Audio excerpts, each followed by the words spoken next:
ஞானமே வடிவமாகிய இறைவனுடைய திருப்பெரும் கருணையினாலும் நமது பூஜ்ய ஸ்ரீ குருஜி அவர்களுடைய திருப்பெரும் அனுகிரகத்தாலும் அதை வளர்க்கக்கூடிய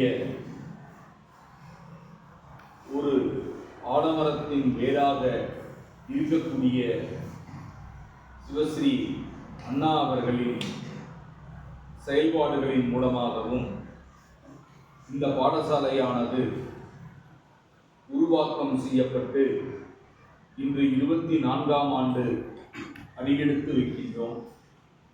இதற்கு காரணம் நம்முடைய குருஜி, நம்முடைய முதல்வர் மற்றும் நம்முடைய ஆசிரியர்கள், நமக்கு பாடம் சொல்லிக் கொடுத்த ஆசிரியர்கள், இவர்களெல்லாம் இந்த 24 ஆண்டுகளாக பல மாணவர்களை உருவாக்கி நமது சமுதாயத்திற்கு ஆங்காங்கே அனுப்பியுள்ளார்கள். அதாவது நம்முடைய சமுதாயம் என்பது ஒரு சிறுபான்மை சமுதாயமாகத்தான் இருக்கிறது. இங்கே ஒரு பிரச்சனை நடந்தால், தஞ்சாவூரில் ஒரு பிரச்சனை நடந்தால் நம்ம இங்கிருந்து அங்கே போக முடியாது. அதனால நம்ம அந்த மாதிரி புரிஞ்சிருக்கோம் எல்லாரும். அந்த மாதிரி இருந்தாலும் நமக்கு இறைவன் கொடுத்த ஒரு வாக்கு, ஒரு தர்மம் அப்படிங்கிறது தான் சனாதன தர்மம். அந்த சனாதன தர்மம் என்பது நம்மளுடைய குலமரபு என்று சொல்வார்கள். அந்த குலமரபின் பிரகாரம், அனுஷ்டானங்களுடைய பிரகாரம் நம்முடைய வாழ்க்கை நெறிகளை நாம் ஏற்படுத்தி கொண்டோமானால் பிறர் நம்மை கண்டு அஞ்சுவார்கள். அப்படிப்பட்ட மந்திர சாநித்தியங்கள் நமக்கு பாடசாலையிலேயே கற்றுக் கொடுக்கின்றார்கள். அதில் வெறும் வேதங்கள், ஆகமங்கள், திருமுறைகள் இவைகளெல்லாம் சுவாமியை திருப்திப்படுத்துவதற்காக மட்டும்தான் அமைந்திருக்கிறது. ஆனால் மக்களை நாம் திருப்திப்படுத்த வேண்டும் என்றால் சனாதன தர்மத்தை கையிலே எடுக்க வேண்டும். நமது ரத்தத்திலே சனாதன தர்மம் இருக்க வேண்டும். நம்மளுடைய குலமரபை யாருக்காகவும்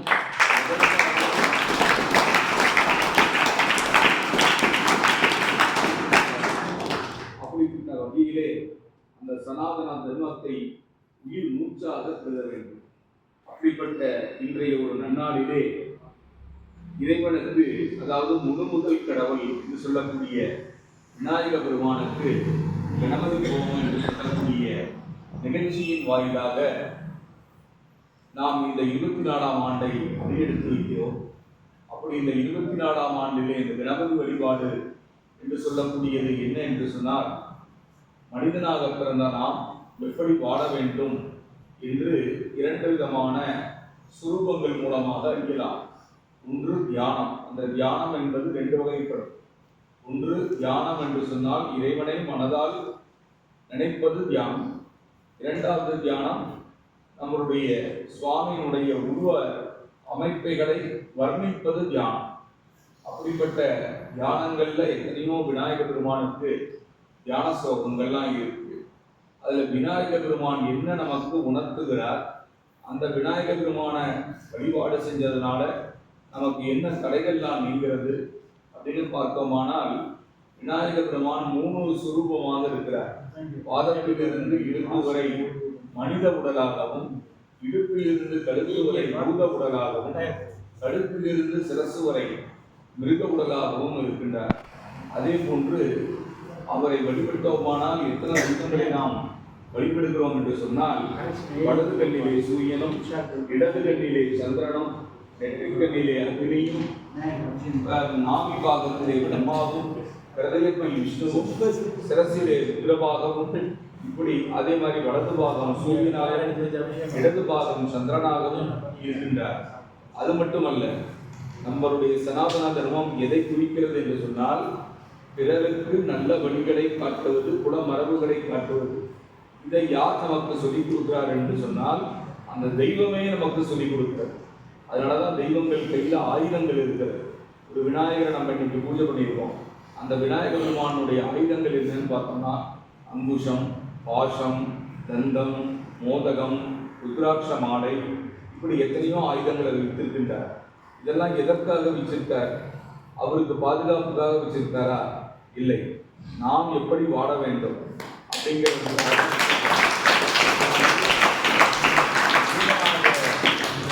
மனிதனாக பிறந்த நாம் நல்ல சிந்தனா சக்தி பெற்று வாழ வேண்டும் என்பதற்காக ருத்ராட்ச மாலையும், நல்ல சைவ உணவை உண்டு வாழ வேண்டும் என்பதற்காக மோதகம் என்ற குலக்கட்டையும், அனைவரிடத்திலும் பாசத்தோடு வாழ வேண்டும் என்பதற்காக கையிலே பாசமும், தீய வழியில், அதாவது பாடசாலையினுடைய மாணவர்கள் தீய வழியிலே செல்லக்கூடாது.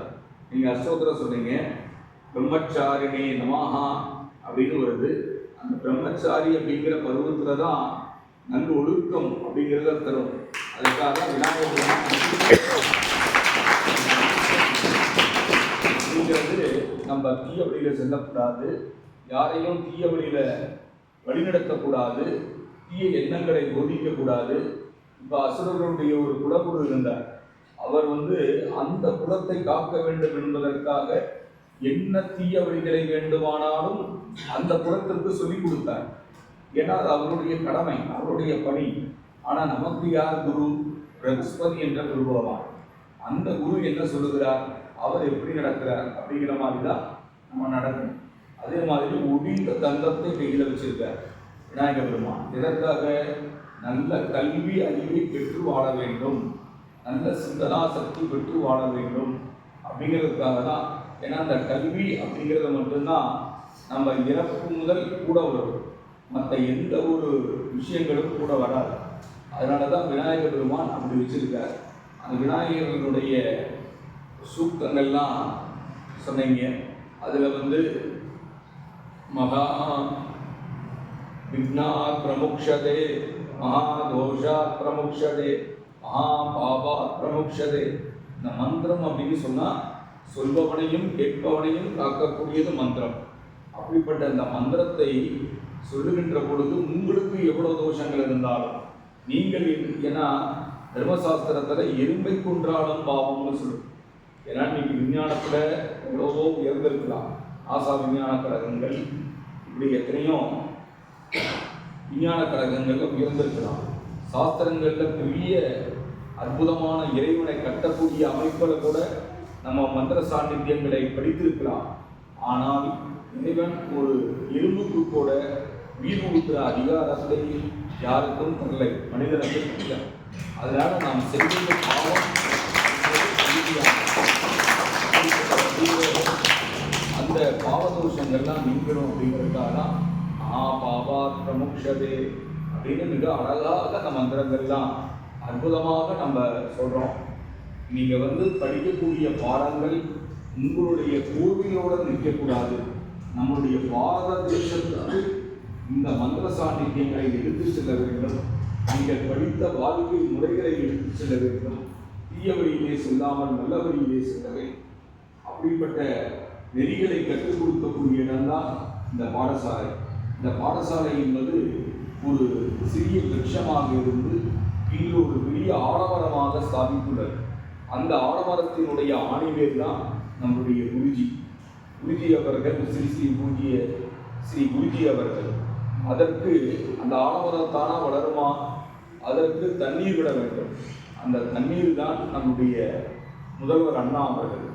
அந்த தண்ணீர் தான் எல்லா குழந்தைகளுக்கும் கொடுக்குறார், கல்வியினுடைய சுரூபமாக கொடுக்குறார்.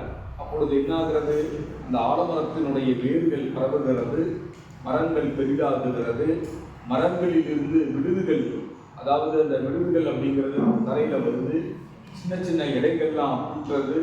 இதெல்லாம் சின்ன சின்ன இடைகள் அப்படின்னா இப்போ புதுசாக வரக்கூடிய மாணவர்கள், அதில் பெரிய இடைகள்லாம் படித்து பேர் பெற்ற உலக புகழ்பெற்ற மாணவர்கள். அதே மாதிரி அந்த வேர்கள்லாம் பழகிட்டு பார்த்தீங்கன்னா அது இன்னும் நம்ம மந்திர சனாதன தர்மத்தை மக்களிடத்தில் கொண்டு செல்லக்கூடிய ஆயுத்த பணிகளை செய்யக்கூடிய மாணவர்கள், இப்படி எல்லாம் உருவாக்கக்கூடியது தான் ஒரு ஆலமரம். அதனால தான் ஆலமரத்தில் அடியில் தட்சிணாமூர்த்தி அமர்ந்திருக்கிறார். ஆலமர கடவுள் என்றே நம்ம கூறலாம். அப்படிப்பட்ட ஒரு விருட்சத்தை உருவாக்கி இருக்கிற நம்முடைய குருஜி அவர்கள் நீண்ட ஆயுளோடும் பேரும் புகழோடும் இன்னும் இந்த பாடசாலையானது இங்கே நம்ம பிரம்மபுரி அவர்கள் கூறியதைப் போல சில்வர் ஜூப்ளி மற்றும் 50ஆம் ஆண்டு விழா 100ஆம் ஆண்டு விழா கொண்டாடி எல்லா விதமான மாணவர்களை நாம் உருவாக்க வேண்டும்.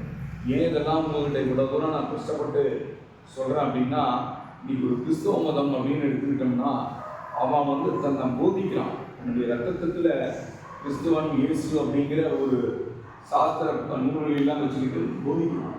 பல இந்து மதத்தில் இன்னைக்கு கிறிஸ்துவர்கள்லாம் என்டோமெண்ட் போர்டுலாம் இருக்காங்க. அந்த மாதிரி நமக்கு சம்பிரதாய ரீதியாகவும் மற்ற ரீதியாகவும் பெரும் விதமான நலன்களும் நமக்கு இந்த பாடசாலையின் மூலம் பெற்று சிறப்போடு அனைவரும் வாழ வேண்டும் என்று இறைவனை பிரார்த்தனை செய்து கொண்டு உரையை நிறைவு செய்கின்றோம். ஆசீர்வாதம்.